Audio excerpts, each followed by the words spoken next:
The Jude story, the cinematic references in the film were ultimately I picked them based on what the music was about in that particular period of Dylan's life or psyche or creative life. And my first instinct, I wanted that to be black and white. I knew that, but my first instinct was like, oh yeah, it should be like Don't Look Back. And then I thought, wait, Don't Look Back is a fantastic documentary, but it's really a classic cinema verite film. And the music during the electric period is Highway 61 and Blonde on Blonde, like records that couldn't be further from cinema verite or social realism or anything like that.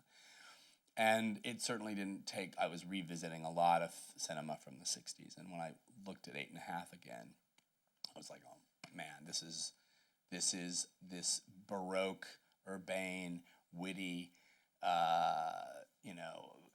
masterpiece from that era, whose sensibility echoed that of Blonde on Blonde for me in so many different ways. And it was also the story of the director, played by Mastroianni in the film, being besieged by the media and asked to answer for his art. And how come he's making these weird movies when he used to do movies we all liked, you know? It re-echoed what was happening with Dylan in so many ways. And it was embracing that kind of collapse of consumer culture on the artistic vision of the artist and all of that stuff, with a great deal of wit as well, and a great deal of play as well, you know? So that was why we settled on it and focused on it. There's a little Richard Lester moment thrown in there too for good measure.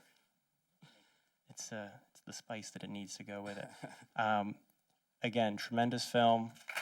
Thank you so much for being our guest.